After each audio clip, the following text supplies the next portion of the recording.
பண்பார்ந்த எனதருமை யூடியூப் நேயர்களுக்கு வணக்கம். இதுவும் ஒரு முக்கியமான பதிவு தான்.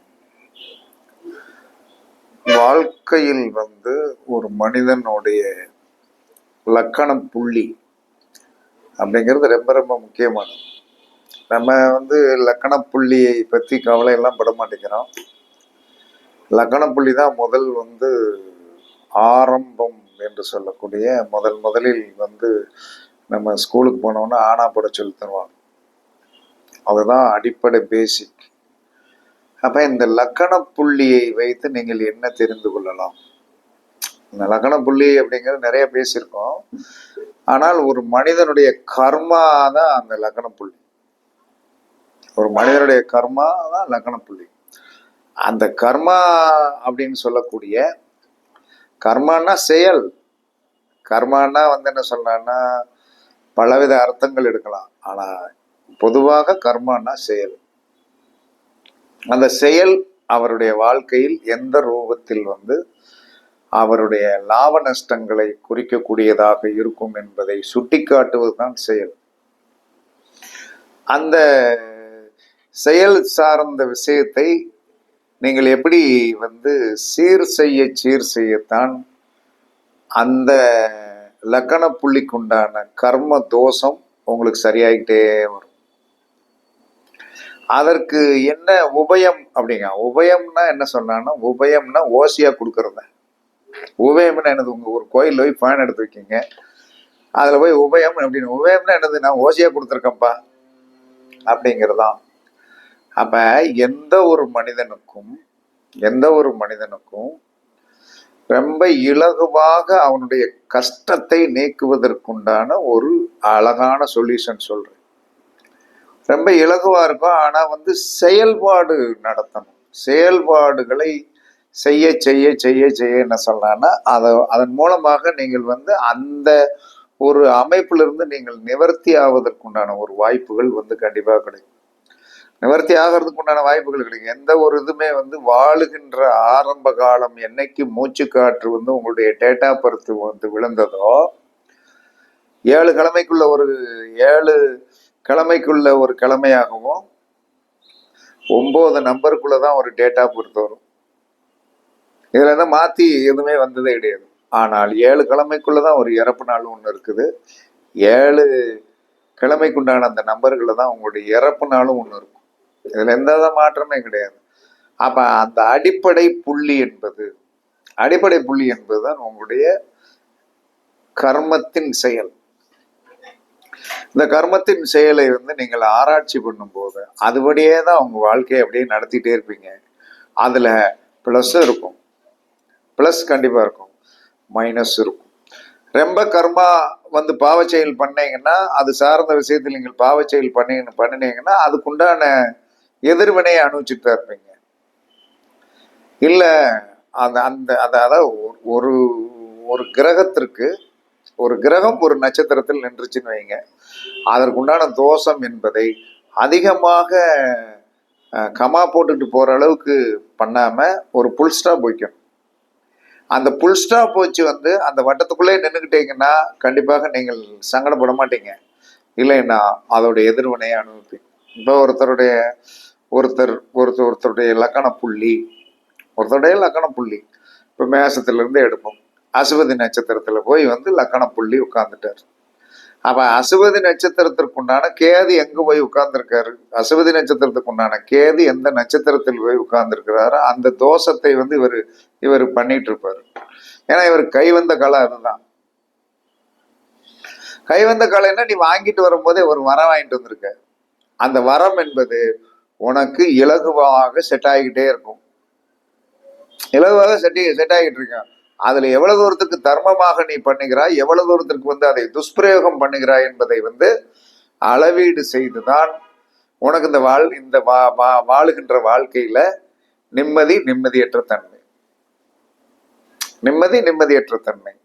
இப்ப ஒருத்தர் விசாக நட்சத்திரத்துல ஆணோ பெண்ணோ எந்த பாதத்துல போய் பிறந்தாலும் குரு, அந்த குரு என்று சொல்லக்கூடியவர் எந்த நட்சத்திரத்துல போய் உட்கார்ந்துருக்காரு அப்படின்னா ராகுவுடைய நட்சத்திரமா திருவாதிரையில் போய் உட்காந்து அவர் சுக்கிரன் தான் கர்மா. சுக்கிரன் சார்ந்த விஷயத்தில் வந்து அவர் எவ்வளவு தூரத்திற்கு வந்து ஜெனூனாக இருக்கிறாரோ அவ்வளவு தூரத்துக்கு அவர் நல்லா இருப்பார்.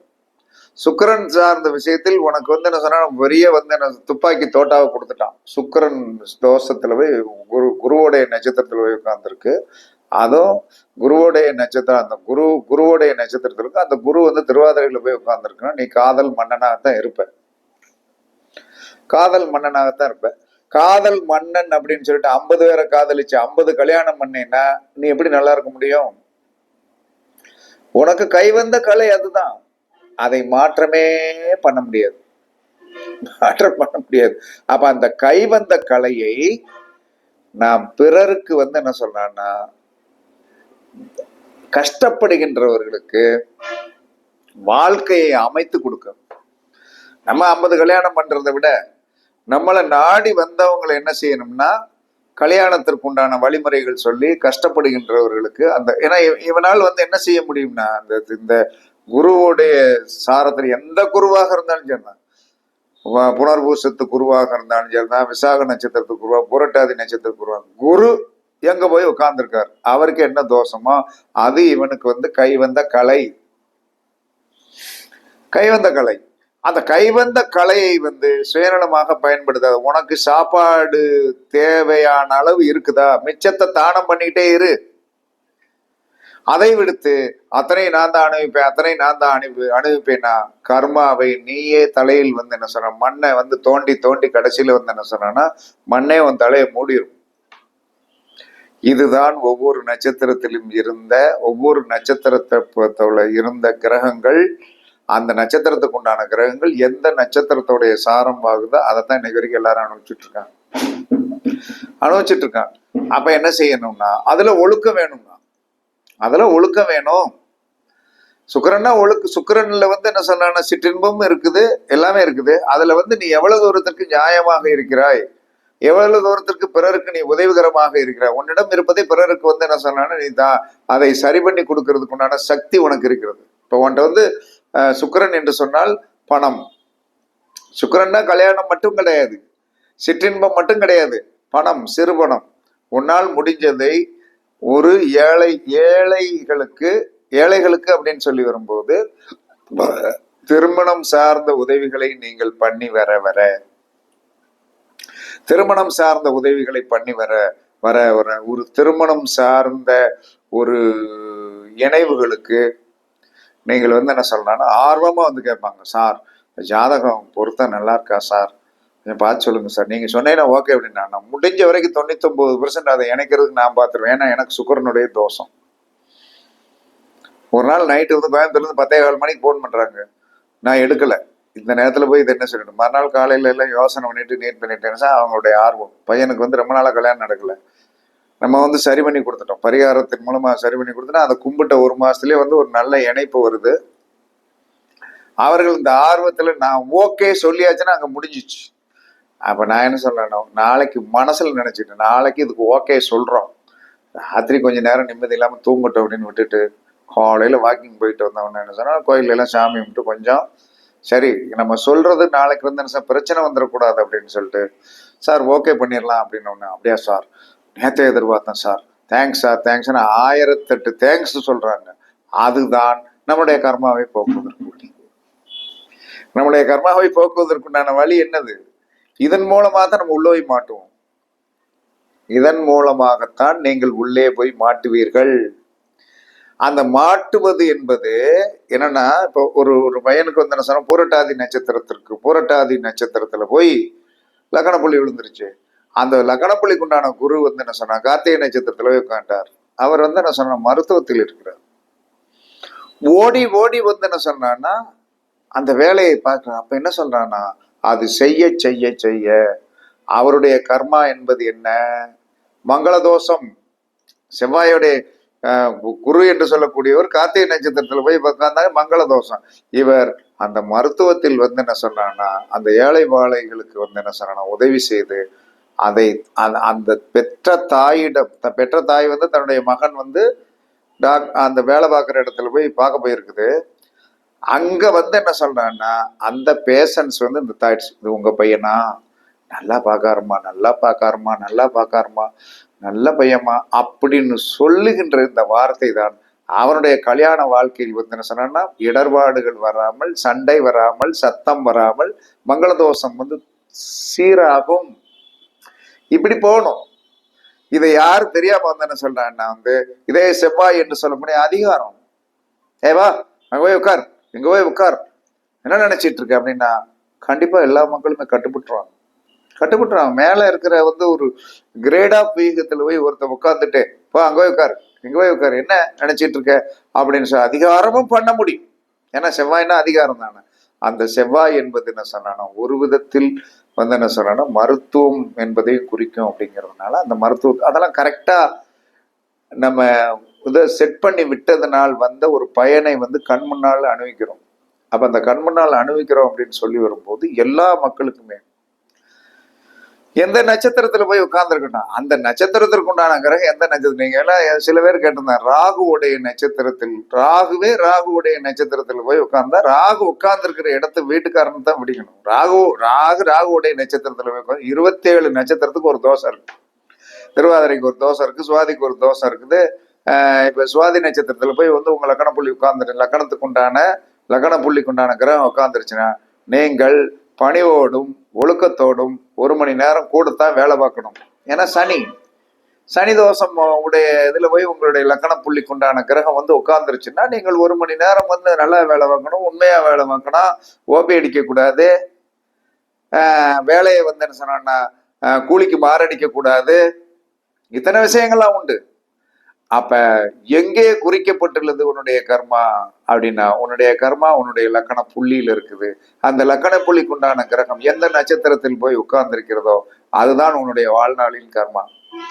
உன்னை வீழ்த்துவதும் அதுதான், உன்னை வாழ வைத்து வெற்றி வர வைப்பதும் அதுதான். உன்னை அடி கொடுத்துச்சுன்னு வச்சுக்க தாங்க முடியாது.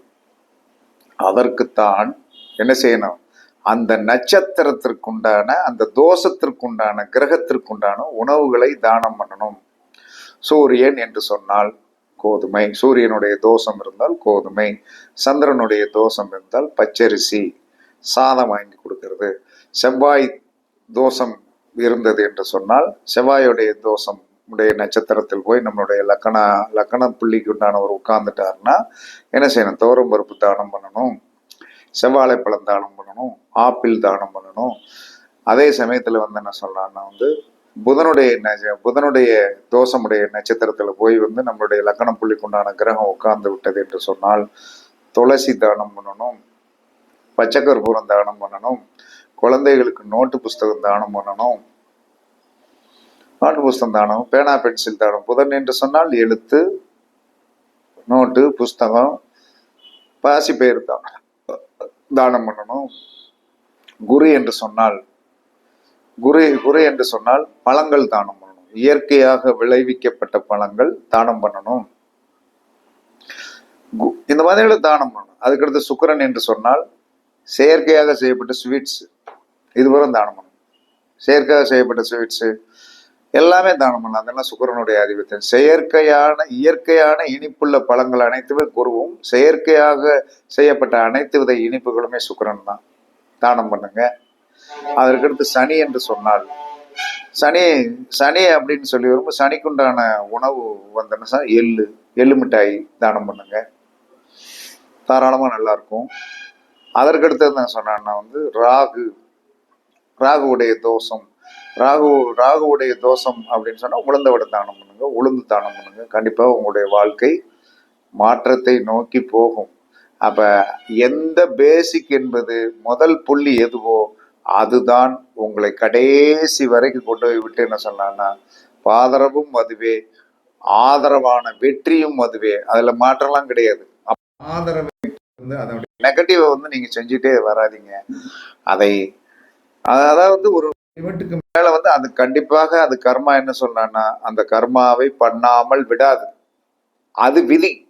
ஆனால் லிமிட்டெட் தாங்கக்கூடிய அளவுக்கு வந்து ஒரு சுமையை ஏற்றுக்கொள்ளுங்கள்.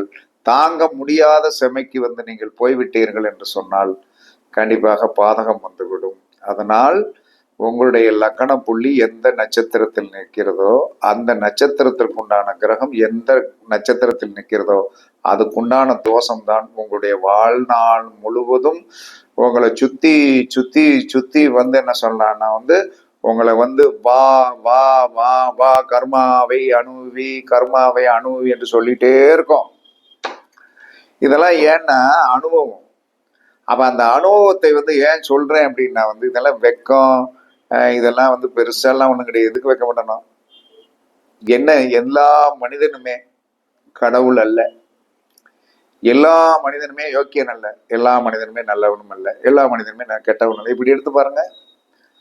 நான்லாம் எந்த ஒரு தவறு செய்த மனிதனை என்ன செய்வேன் தெரியுமா? அதை சுட்டி காட்டி இதுல இருந்து திருந்திக்கிடுங்க, அவ்வளவுதான். நீங்கள் நினைத்தால் ஒரு இரவில் தெரிந்து கொள்ளலாம். நீங்கள் நினைத்தால் ஒரு இரவில் வந்து தூக்கு கைத்துக்கு போகலாம். இது உங்க கையில தான் இருக்கு. அப்ப அந்த மனம் என்று சொல்லக்கூடிய சந்திரனிடம் மாட்டி விடாதீர்கள் என்று சொல்லக்கூடிய ஒரு அற்புதமான விஷயத்தை தான் நான் இன்னைக்கு வரைக்கும் சொல்றேனே தவிர, இந்த உலகத்தில் எல்லோருமே நல்லவர்களும் அல்ல, எல்லாருமே கெட்டவர்களும் அல்ல. உங்களை நீங்களே தாழ்வு மனப்பான்மைக்கு போகாதீர்கள். நான்லாம் ஓப்பனாவே பேசுவேன். சுக்கரனுடைய தோஷம் எப்படி இருக்கும், இளமையெல்லாம் எப்படி இருந்திருக்கும்னு பார்த்துக்கிடுங்க. இளமை எப்படி இருந்திருக்கும்? நல்லாவே இருந்தது, சூப்பரா இருந்தது, இப்பயும் நல்லா தான் இருக்குது. அந்த அமைப்பெல்லாம் பார்த்தீங்கன்னா அந்த அந்த சுக்கரனுடைய ஆதிபத்தியம் இருக்கும். இன்னைக்கு வரைக்கும் என்ன சொல்றேன்னா, என்னைக்கு வந்து என்ன சொன்னா ஜோதிடம் படிக்க ஆரம்பிச்சனோ, ஜோதிடம் தெரியும், இன்னைக்கு வரைக்கும் நான் வந்து கார்ல தான் போறேன் வரேன். எனக்குன்னு ஒரு டிரைவர் எல்லாம் உண்டு. ஆமா, ஏன்? சுக்கரன் தான் வாகனம். அதில் நான் எப்பயுமே வந்து என்ன சொன்னேன், யாரையுமே ஏற்ற மாட்டேன். ஃபேமிலியில விட போனால் மட்டும்தான். மற்ற யாருமே இன்னைக்கு வரைக்கும் என் காரில் வந்து உட்காரலாம் விடவும் மாட்டேன். அமைதியாக வந்து பின் சீட்டில் தான் உட்காந்து நல்லா ரிலாக்ஸேஷனாக நல்லா தூங்குவேன், நல்லா படிச்சுட்டு போவேன், ஃபோனில் வந்தால் ஜாதகம் சொல்லிட்டு போவேன். இதெல்லாம் எங்கேருந்து வந்தது என்று சொன்னால், லக்கணப்புள்ளி என்று சொல்லக்கூடிய அந்த குரு பகவான் திரு ஆதிரை என்று சொல்லக்கூடிய அந்த சுக்கரதோஷமுடைய நட்சத்திரத்தில் போய் உட்கார்ந்துருக்கிறதுனால அள்ளி அள்ளி கொடுத்தார், இன்றும் அள்ளி அள்ளி கொடுத்து கொண்டே இருக்கிறார். இதை நீங்கள் பயன்படுத்துங்கள். அந்த ஸ்தலங்களுக்கு போயிட்டோம். சூரிய தோஷம்னா சிவனை கும்பிடுங்க, சந்திர தோஷம்னா சாதுவான அம்மனை கும்பிடுங்க, செவ்வாய் தோஷம்னா முருகப்பெருமானை கும்பிடுங்க, புதன் தோஷம்னா பெருமாளை கும்பிடுங்க, குரு தோஷம் என்று சொன்னால் சித்தர் வழிபாடு பண்ணுங்க, சுக்கிரனுடைய தோஷம்னா ஸ்ரீரங்க பெருமாளை வழிபாடு பண்ணுங்க, ஸ்ரீரங்க பெருமாளை வழிபடுங்க. அதற்கடுத்து நவகிரகத்தில் இருக்கிற சுக்கிரனுடைய வழிபாடு பண்ணுங்க. சனிதோஷம் என்று சொன்னால் வந்து என்ன சொன்னா காலபைரவர் அல்லது சனீஸ்வர பகவானை வழிபாடு பண்ணுங்க. திருநள்ளாறு போயிட்டு வாங்க. ராகுவுடைய தோஷம் என்று சொன்னால் பாம்பு புற்றை வணங்குங்க, பாம்பு புற்றை வணங்க, வருடம் ஒரு முறை திருநாகேஸ்வரம். இதுக்குள்ளே உங்க லைஃப் வந்து இதை மட்டும் நடைமுறைப்படுத்துங்க. காலம் பூரா வந்து நீங்கள் யோகசாலிகளே அப்படின்னு சொல்லி என்ன மாதிரி யோகசாலிகள் தான். என்ன மாதிரி யோகசாலிகளா வரணுமா? என் பேச்ச கேளுங்க, கண்டிப்பா நல்லா இருப்பீங்க. ஏன்னா என் பேச்ச கேளுங்க, நல்லா இருப்பீங்க. என்ன காரணம் என்ன, நான் வந்து வழிகாட்டுவதில் கரெக்டா காட்டி விட்டுருவேன். அதுல வந்து வர்ற பலாபலன்கள் நீங்க தான் அனுபவிக்க போறீங்க. அதனால வந்து என்ன சொன்ன, உங்களுடைய வெற்றி உங்க கையில தான் இருக்குது. உங்களுடைய செயல் உங்களிடம் தான் இருக்கிறது. உங்களை வெற்றி வர வைப்பதற்கு 9 நவகிரகங்களில் ஒரு கிரகம் தான் உங்களை வந்து என்ன சொன்ன எந்த காலத்திலும் நல்லதுக்கு கொண்டு போறது அவர் தான், கெட்டதுக்கு கொண்டு வரும். அந்த லக்கண புள்ளிக்கு உண்டான கிரகம் எந்த நட்சத்திரத்தில் போய் உட்கார்ந்திருக்கிறதோ அந்த நட்சத்திரமே உங்களுடைய வாழ்நாளின் அந்த தோஷத்தை தான் நீங்க அனுபவிச்சுட்டு இருப்பீங்க. அதுல பிளஸ் இருக்கு, மைனஸ் இருக்குது. பிளஸ் பழி போங்க, நல்லா இருப்பீர்கள் என்று கூறி உங்களிடமிருந்து விடைபெறுவது சிப்பிப்பாறை ஜோதிடர் சாதி ராகவன் ஜெயபாலாஜி. சுகமே சொல்க, சுகமே சொல்க. வாழ்க வளமுடன், வாழ்க வளமுடன். வணக்கம், வணக்கம், வணக்கம்.